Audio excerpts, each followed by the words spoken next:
Assalamualaikum warahmatullahi wabarakatuh. Halo semuanya. Kami dari kelompok 3 Program Studi Pendidikan Agama Islam, mahasiswa Institut Agama Islam Negeri Bone semester 3. Kelompok kami terdiri dari 4 orang, yaitu: Perkenalkan, nama saya Nur Anissa, saya Rizky Amelia, saya Nur Hidayah, dan saya Ridho Ramdhani. Pada kesempatan ini, kami akan mempresentasikan tugas akhir dari mata kuliah Psikologi Perkembangan yang diampu oleh Bapak Baharudin MSc dengan tema Perkembangan Masa Pubertas. Pada penjelasan ini, kami akan membahas tentang pengertian pubertas, ciri-ciri, tahapan, serta dampak perubahan pubertas baik secara fisik, psikologis, sosial, dan emosional. Baik, langsung saja kita masuk pada pemateri pertama, dan selamat menyaksikan. Nah, sebelum kita lanjut ke pembahasan yang lebih dalam, kita perlu tahu dulu nih, apa sih yang dimaksud dengan masa pubertas?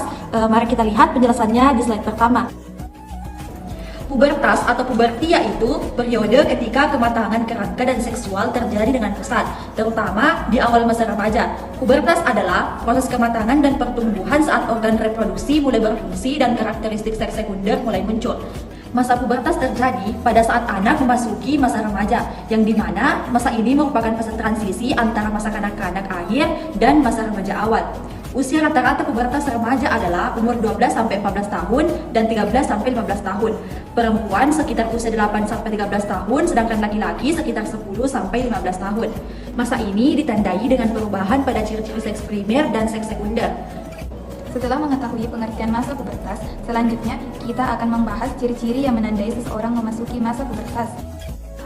Adapun ciri-ciri masa pubertas, yang pertama, masa tumpang tindih, meliputi tahun akhir masa kanak-kanak dan awal masa remaja. Yang kedua, periode yang singkat, relatif singkat sekitar 2-4 tahun. Anak yang cepat matang 2 tahun atau kurang, anak yang lambat matang 3-4 tahun.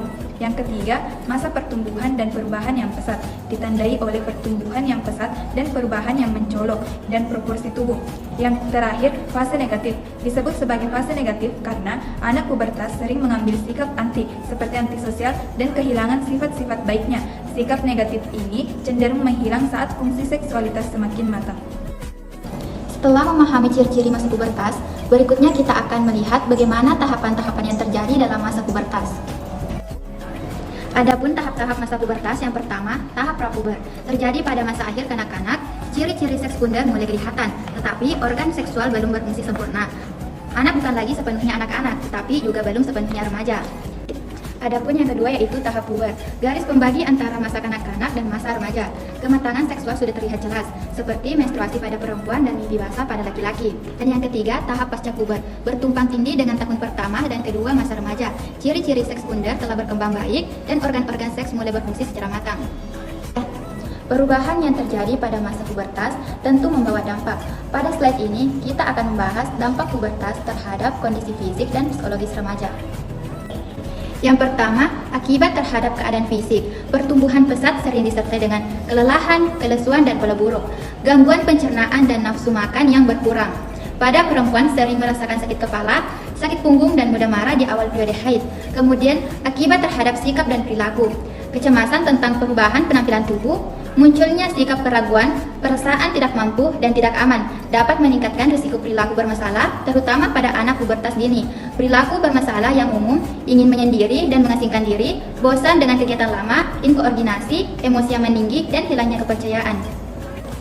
Selain berdampak pada fisik dan psikologis, masa pubertas juga mempengaruhi aspek sosial dan emosional remaja. Hal ini akan kita bahas pada slide berikutnya.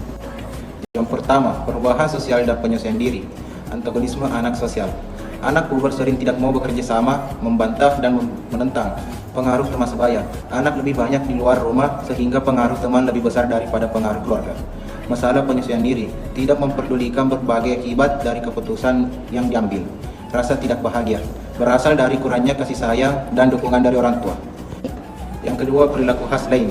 Terlalu sederhana dalam penampilan karena takut dikomentari.